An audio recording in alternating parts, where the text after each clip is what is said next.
నమస్తే, welcome to our channel. నేను అంకిత. ఏపీలో రాబోయే 5 సంవత్సరాల్లో 20 లక్షల ఉద్యోగాలు రాబోతున్నాయని తెలుస్తుంది. అయితే చంద్రబాబు నాయుడు గారి సర్కార్ దీనికి వడివడిగా అడుగులు వేస్తున్నట్లు కూడా తెలుస్తుంది. సో క్యాబినెట్లో ఎలాంటి నిర్ణయం తీసుకున్నారు దీనిపైన అన్న విషయంపై డిస్కస్ చేయడానికి నాతో పాటు సీనియర్ జర్నలిస్ట్ జయదేవ్ సార్ ఉన్నారు. ఆయనతో మాట్లాడదాం. Hi sir. హాయ్ సార్, ఇప్పుడు చూస్తే ఏపీలో రాబోయే 5 సంవత్సరాల్లో 20 లక్షల ఉద్యోగాలు రాబోతున్నాయని తెలుస్తున్నాయి. దీనికి చంద్రబాబు నాయుడు గారు సర్కార్ కూడా ఇంకా ముందుకు వెళ్తున్నట్లు తెలుస్తుంది. సో క్యాబినెట్లో ఎలాంటి నిర్ణయం తీసుకున్నారు? చంద్రబాబు నాయుడు గారు వచ్చారంటేనే అభివృద్ధికి సంబంధించి బాగా పరుగులు పెడుతుందని అర్థమవుతుంది. గతంలో కూడా ఆయన చేసి చూపించారు. ఇప్పుడు కూడా అట్లాగే ఒక స్టాండర్డైజ్ చేసేయడానికి ప్రయత్నిస్తున్నారు. 2014లో బైఫికేట్ అయిన తర్వాత ఆంధ్రప్రదేశ్ మొదటి ముఖ్యమంత్రిగా ఉన్న ఆయన 2019లో ఎందుకో ప్రజలు కాస్త ఒక్క ఛాన్స్ అన్నారు కదా అని జగన్మోహన్ రెడ్డి గారికి ఇచ్చారు. జగన్మోహన్ రెడ్డి గారికి అవకాశం ఇవ్వగానే ఎట్లా జరిగిందో చూసాం. కేవలం ఒక సంక్షేమ పథకాల మీదే దృష్టి పెట్టిన ఆయన మిగతా అభివృద్ధి కానీ మిగతా ఏ విషయాల మీద కూడా ఆయన కాన్సన్ట్రేట్ చేయలేదు. ఎందుకు చేయలేదు అనేది అది ఇప్పుడు అప్రస్తుతం. అయితే మొత్తం మీద అన్ని రకాలుగా చేసి ఏదో చేద్దాం, సెట్ చేద్దాం అనుకున్న టైంకి ఒక అమరావతి లాంటి రాజధాని నిర్మిద్దాము. ఆల్రెడీ విజయవాడ, విశాఖపట్నం, తిరుపతి, నెల్లూరు, ఒంగోలు లాంటివి ఆల్రెడీ వెల్ ఎస్టాబ్లిష్డ్ పోయిన పెద్ద పెద్ద సిటీస్ అవి సిటీస్గా మారుతున్నాయి. అవి ఆల్రెడీ విశాఖపట్నం, విజయవాడ పెద్ద సిటీస్. సో కొత్త సిటీని కూడా దాన్ని ఏమంటారు ఎస్టాబ్లిష్ చేసుకుందాం అనుకున్న ఆయనకి ఎందుకో ఆయన చేసినవి ఏవి చేయకూడదు, ఊరికే ఆయనది చేశాడా అది మంచిదైనా వద్దు తీసేయండి, ఆయనది చేశాడా అది మంచిదైనా వద్దు కూల్చేయండి, ఇట్లాగే వెళ్ళిపోయారు. సో ఇలా వెళ్ళిపోయిన నేపథ్యంలో 19లో రాకపోవడం వల్ల ఒక్కసారిగా ఎక్కడిదక్కడ స్టక్ అయిపోయింది. సో ఇప్పుడు దాన్ని అధిగమించి ఈ 5 ఏళ్లలోనే ఎస్టాబ్లిష్ చేస్తే నెక్స్ట్ ఎవరొచ్చినా అఫ్కోర్స్ మళ్ళీ ఈ కూటమి వచ్చే ఛాన్సెస్ ఎక్కువ కనిపిస్తున్నాయి. ఎందుకంటే అది ఎలాగా బలహీన పడుతూ వస్తుంది వైసీపీ. సో ఒక్కసారిగా ప్రజలకి గుర్తుండిపోయేలాగా చేయాలి. ఇప్పుడు ఒక హైటెక్ సిటీ ఏదైతే ఇన్నేళ్ళు అయిపోయినా విజన్ 2020 అని ఆ రోజు అన్నప్పుడు ఇప్పుడు దాని వాల్యూ తెలుస్తున్న అందరికీ అలాగ ఒకసారి ఎస్టాబ్లిష్ చేసేద్దాం అనుకుని ఆయన వడివడిగా వీళ్ళు ఎన్ని బురద జల్లుతున్నా, ఎన్ని కామెంట్స్ చేస్తున్నా, ఎంత వక్రీకరిస్తున్నా, ఏముంటున్నా ఏమి పట్టించుకోవట్లేదు. అలాగని వాళ్ళ మీద తప్పుడు కేసులు బనాయించి లోపలేసే ప్రయత్నం కూడా చేయలేదుగా.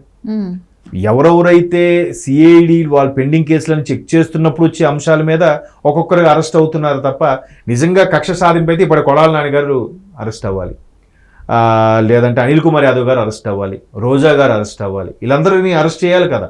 గత ప్రభుత్వం ఉన్నప్పుడు ఎక్కువగా అవాకులు చవాకులు ఎక్కువగా మాట్లాడారనే కూడా ఇప్పుడు ఆరోపణలు కూడా ఉన్నాయి.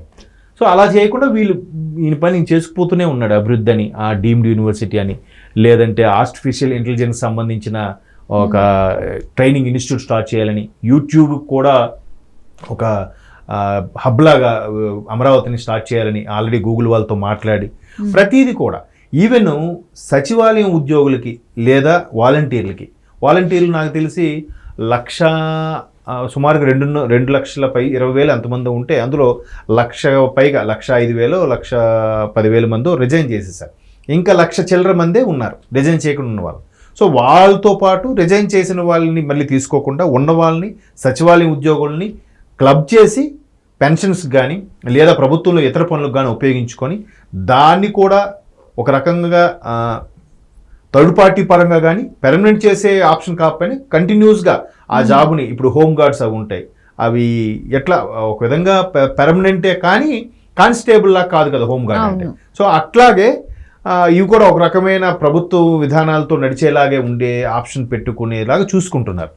సో ఇవి కూడా ఒక రకమైన అవకాశాలు వచ్చేలాగా. అలాగే భోగాపురం ఇంటర్నేషనల్ ఎయిర్పోర్ట్ ఉంది. ఆ ఇంటర్నేషనల్ ఎయిర్పోర్ట్కి ఆల్రెడీ నామకరణం కూడా డిసైడ్ చేశారు నిన్న ఇవాళ. అల్లూరు సీతారామరాజు ఇంటర్నేషనల్ ఎయిర్పోర్ట్ ఎంత బాగుంది చూడండి. ఒక తెలుగువాడి పేరు, ఒక మన్యం దొర, ఒక మన్యం వీరుడు ఆయన పేరుని. అలా ఇప్పుడు ఇంతకుముందు కూడా శంషాబాద్ ఎయిర్పోర్ట్కి డొమెస్టిక్కి ఎన్టీఆర్ ఎయిర్పోర్ట్ అనే ఉండేది. వీళ్ళు వచ్చేసి కరెక్ట్గా రాజశేఖర రెడ్డి గారి ప్రభుత్వం రావడం 2004లో దాన్ని రాజీవ్ గాంధీ ఇంటర్నేషనల్ ఎయిర్పోర్ట్ చేశారు. బట్ ఈ రోజుకి డొమెస్టిక్ ఎన్టీఆర్ పేరు మీద ఉంది, మీకు తెలుసో తెలీదు. దాన్నే అలా చేస్తే బాగుండేది కదా. సరే వదిలేయండి. సో ఇప్పుడు దానికి అలా చేయడం, ఇప్పుడు ఇంటర్నేషనల్ ఎయిర్పోర్ట్ వచ్చిందంటే దానికి సరౌండింగ్స్గా కొన్ని వందల మందికి ఉపాధి లభిస్తుంది. అవును. సో అది కూడా ఉద్యోగ కల్పనే కదా. ఉమ్. ఎందుకంటే ఇప్పుడు ఇంటర్నేషనల్ ఎయిర్పోర్ట్ స్టార్ట్ అయింది అనుకోండి, ప్రత్యక్షంగా ఒక 5,000 మంది బతికితే ఇంటర్నేషనల్ ఎయిర్పోర్ట్, పరోక్షంగా మరొక 10,000 మంది బతుకుతారు. ఇప్పుడు క్యాబ్స్ ఉన్నాయమ్మా, క్యాబ్స్ ఆ ఎయిర్పోర్ట్ ల్యాండ్ అవగానే ఎక్కడెక్కడికి వెళ్ళాలనుకున్న క్యాబ్స్ అదొక బిజినెస్ అవుతుంది. అవును. ఆ క్యాబ్స్ ద్వారా ఎయిర్ హోటల్స్, లాడ్జీలు, స్టార్ హోటల్స్ అదొక బిజినెస్ అవుతుందా? మధ్యలో ఆ హోటల్స్ బేస్ చేసుకునే ఉండే ఫుడ్ షాప్స్ అది అవుతుందా? ఇక రకరకాలుగా సెక్యూరిటీ, హౌస్ కీపింగ్, వీటన్నిటికి కూడా యూజ్ఫుల్ అవుతుంది. అలా ఇంటర్నేషనల్ ఎయిర్పోర్ట్ వచ్చిన తర్వాత దానికి చుట్టూగా మల్టీనేషనల్ కంపెనీ కూడా రావడానికి ఇది అవుతాయి. అవును. ఎందుకంటే బోర్డింగ్ పాస్ టైంలో లేట్ అవుతుందని ఇంటర్నేషనల్ ఎయిర్పోర్ట్ ఉన్న దగ్గరికి త్వరగా వచ్చి చేయాలనుకుంటారు. లేదంటే అదొక 2-3 అవర్స్ ప్రాసెస్, టైం వేస్ట్ అని వాళ్ళు మామూలు చిన్న ఎయిర్పోర్ట్ ఉన్న వాటికి వెళ్ళడానికి ఇష్టపడరు. సో ఇట్లా ప్రత్యక్షంగా పరోక్షంగా ప్రభుత్వం ఎన్ని రకాలుగా చేయాలనుకుంటుంది అనేది తెలుస్తుంది. ఇంకోటి మెగా డిఎస్సి కూడా ప్రకటిస్తామని చెప్పారు. డిఎస్సి ప్రకటిస్తామని చెప్పారు కానీ ఎందుకు డిలే అవుతుంది కూడా దాన్ని ఎక్స్ప్లెయిన్ చేశారు మొన్న ఒక మంత్రి గారు. ఏంటి, ఇప్పుడు జగన్మోహన్ రెడ్డి గారు ఉన్నప్పుడు ఏం చేశారంటే 2వ తరగతి వరకే స్కూల్, 3 నుంచి 10వ తరగతి వరకు అప్పర్ ప్రైమరీ స్కూల్స్ కింద వేరే సెపరేట్ చేసేయడం వల్ల ఇక్కడ ఉన్న డెప్యుటేషన్ మీద ఉన్న టీచర్స్ది అక్కడ పంపించేశారు. కొంతమంది ఖాళీగా ఊరికే తిప్పుతూ ఒక వారం ఇక్కడ అని టీచర్స్ కూడా చేశారు. ఈరోజు నిన్న ఒక న్యూస్ కూడా వచ్చింది, ఒక దగ్గర ఇలాగా 2వ తరగతి వరకు పరిమితం చేయడం వల్ల 3వ తరగతి నుంచి 10వ తరగతి వేరే స్కూల్కి పంపించడం వల్ల ఇక్కడ ఉన్న విద్యార్థులు ఒక్కొక్కరుగా మానేశారట. ఇక్కడున్న 5 టీచర్లకు కూడా డెప్యుటేషన్ మీద పంపించడంలో ఒక మాస్టర్ మిగిలాడు. ఆ ఒక మాస్టర్ కదా విద్యార్థులు కూడా ఒక్కొక్కరుగా మానేయడం, ఒక్క విద్యార్థి మిగిలాడు. ఆ ఒక్క విద్యార్థికే మాస్టర్ లెసన్ చెప్పుకుంటున్నాడంట. అది నిన్న మొన్న వీడియో వైరల్ అయింది, చూశాను నేను. సో అలాగా అప్పుడు గత ప్రభుత్వంలో రకరకాల పిచ్చి పథకాలు అవి పెట్టడం, పిచ్చి సిస్టమ్స్ అవి పెట్టడం. ఇప్పుడు 2వ తరగతి వరకు కేజీ లాగా ఉంచేసి 3వ తరగతి నుంచి అది హై స్కూల్కి చేర్చడం అనేది గత ప్రభుత్వంలో కానీ స్వతంత్రం వచ్చాక ఇన్నేళ్ళైనా ఎవరికి థాట్ వచ్చి ఉండదా? చాలామంది అప్పట్లో సంకలు గుద్దేశారు, మేధావులైన మాస్టర్లు కూడా కొంతమంది, లేదండి ఇది మంచి సిస్టమ్ అండి, ఇది జగన్ బాగా చేస్తున్నాడండి అన్నారు. అలా అన్న మనుషులు మొన్న 2023 దగ్గరకు వచ్చేసరికి జగన్మోహన్ రెడ్డి చాలా దారుణం అండి, ఇది చేశారండి అది చేశారని చెప్పి ఇదే టీచర్లు వాపోయారు కూడా. మరి ఇన్నేళ్ళుగా ప్రభుత్వాన్ని పరిపాలించిన 1947 నుంచి పరిపాలిస్తూ వస్తున్న ఏ ముఖ్యమంత్రికి థాట్ రాలేదా? వచ్చి ఉండదా? వస్తే ఎందుకు ఇంప్లిమెంట్ చేయరు? ఆ సిస్టమ్ బాగానే ఉంది కాబట్టి 1 నుంచి 5వ తరగతి వరకు ఎలిమెంటరీ స్కూల్, 6 నుంచి 10 వరకు హై స్కూల్ అన్నట్టు ఎందుకు పెట్టారు? సో 3 నుంచి 10 వరకు పెట్టాడు, ఇక టీచర్లందరినీ బదిలీ చేసేయడం, అక్కడ ఉన్న మిగతా టీచర్లను ఖాళీగా పెట్టడం, అక్కడికి ఇక్కడికి చేయడం. పైగా ఈ బదిలీ చేయక ముందే నాడు నేడు అని చెప్పి స్కూల్స్ మాడిఫికేషన్ చేశారు. ఎందుకు చేశారు?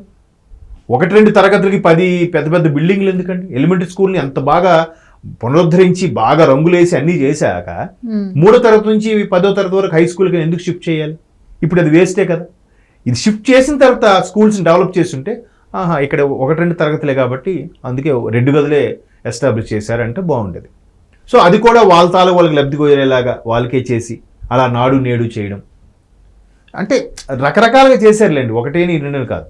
సో ఇట్లాంటివన్నీ కూడా ఒక్కసారి క్లియర్ చేసుకొని డిఎస్సి ఇలాంటివి పోస్టులు వేయడం, రాబోయే 5 ఏళ్లలో 20 లక్షలు అంటే సంవత్సరానికి యావరేజ్గా 4 లక్షల ఉద్యోగాల కల్పన అనేది ప్రస్తుత ప్రభుత్వం ధ్యేయంగా పెట్టుకుంది. చూద్దాం మరి ఇవన్నీ మాటలకే పరిమితం అవుతాయా, చేతలకు కూడా పరిమితం అవుతాయి అనేది కూడా ప్రతిదీ ప్రజలు అబ్జర్వ్ చేస్తారు.